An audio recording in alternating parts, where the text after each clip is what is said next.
friends, and welcome to another video. So after saying it for like 2 weeks, we are finally doing a March reading wrap up. I was going to do it like 2 weeks ago, and then I was going to do it at the weekend, but then I went to London for 2 days to like celebrate my anniversary. However, I had a massive pain flare up after that, so I then could not film. Anyway, it is finally happening now. Thank you for waiting for this video. So I read 8 books in March. I am very happy about this. So back in 2023, I think I read 15 books in a whole year. I was in such a bad reading slump, and now I'm speeding through books since I've joined BookTok and watched lots of BookTube. So I definitely accredit it to that. I'm really enjoying the books that I am reading. I've also got into buddy reading a lot more, which really makes me think about the books, and it's just fun. It's fun to chat with book friends. So before I start this video, a few of these books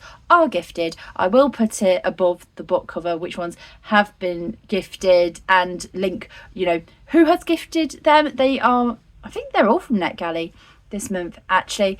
Even though these books have been gifted, all opinions will be completely my own. Do not worry about that. So let's start off with Wish You Were Her. This book was gifted from Netgalley, and it is from one of my absolute favourite authors. So this is from Al Mikanol. Hopefully I said that right. So first she wrote middle grade books, and then she wrote YA book, Some Like It Cold. I gave that one 5 stars. The plot of this is that Allegra Brooks was a child star. She is now 18. She is autistic, but her fans don't know this. She's kind of trying to decide whether to tell them about it, and she has basically had a very horrible interview recently and decides she is going to take the summer off to return to Lake Pristine, where her dad has a bookshop, and working there is Jonah. He is also 18, and he is not having the best time at this bookshop because the owner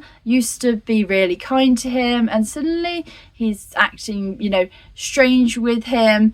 And then we get some enemies to lover vibe when Allegra turns up. It also has these really cute email exchanges where they don't know that they are emailing each other. Hopefully I have explained that well.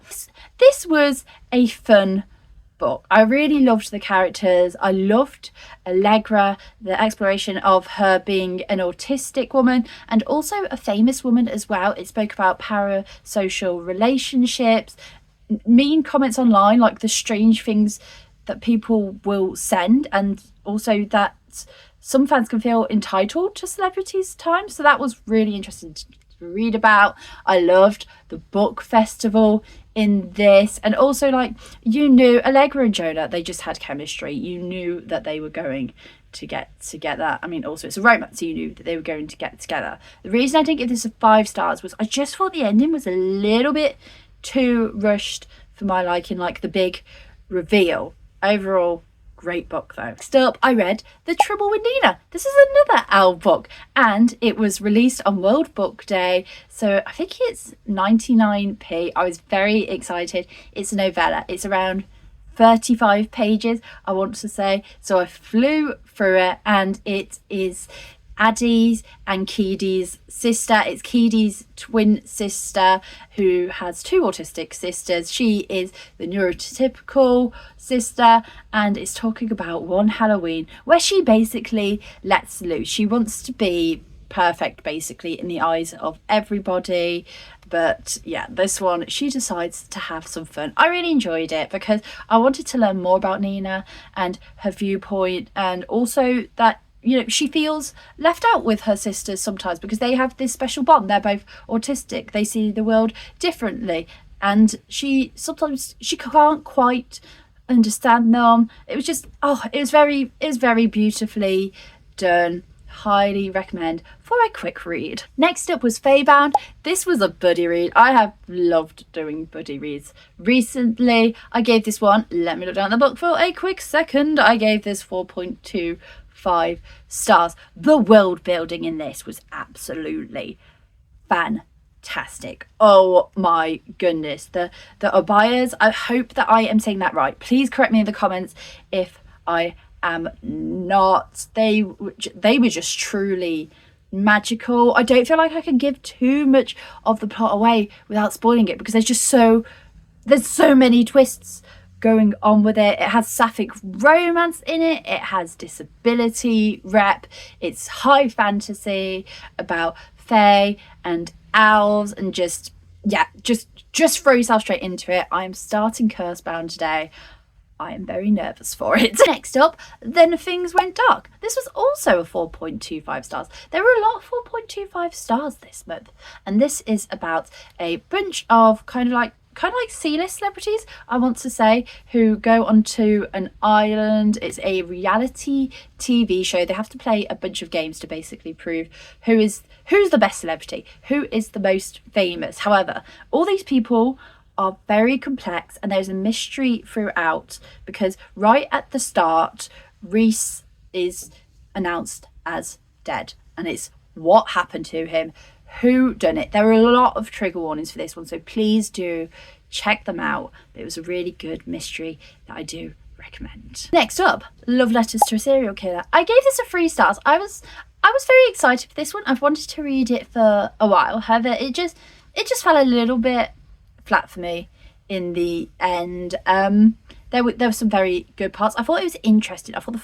first quarter was very interesting, when they were trying to figure out if the main guy in this, had killed people or not. So the main character's obsession with the potential serial killer was really interesting as well. The letters, it's a little bit insta love for me, which is a strange thing to say about a serial killer book, but yeah. Next up, we have Swift and Saddled, which I gave 4.5 stars. This was so good. I love the Rebel Ranch Blue series. I hope I said that in the right order. Or was it Rebel Blue Ranch? I keep getting the order mixed up. This is between Ada and Wes. It has depression representation, and the way it was described was just so well done. I absolutely love a cowboy romance. So Wes and Ada are working together to do up the old ranch house and make it into a beautiful B&B. I think they're just really well suited for each other. And Ada in this has gone through a pretty nasty divorce, and it explores that as well. And just, the character growth in this was so good. So then we have They Were Roommates. I gave this 4 stars. I read this for the Transwrite Readathon. It's a story of their friendship throughout the years, which then eventually turns into love, and just it was just really good. It has lots of time hops in this. I know there's like divided opinions on that. It's only around 200 pages long, so it does go very quickly. It has very important discussions about being transgender in it, so I highly recommend. And I think there's like 3 more of these in the series too, and they're all on Kindle Unlimited. And finally, we have another gifted book, Love in Focus. I gave this one 2.5 stars. So I'm going to preface this by saying I really wanted to love this one. I was very excited for this one as well. It's a second chance romance, which I guess is always risky with me, because it's not my favourite trope in the world. It's just the characters together, the 2 characters together, Celine and Gemma. So Celine ghosts Gemma, just leaves the country and ghosts her. No explanation why. However, Celine is then mad that Gemma gets with someone 4 months afterwards, and makes Gemma apologise for this when they see each other after 8 years. And that's not healthy behaviour, because Gemma was not in the wrong.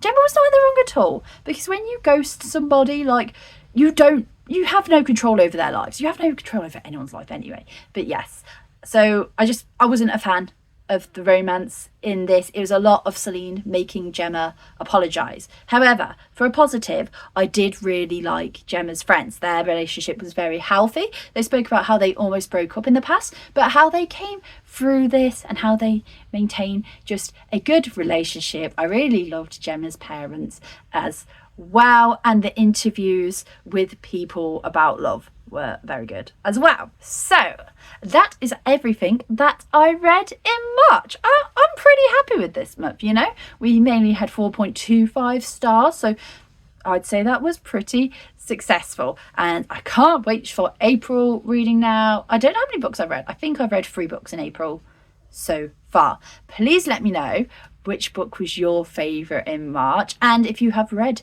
any of these. Thank you for watching this video. Hopefully you enjoyed it, and I will see you very soon. Bye!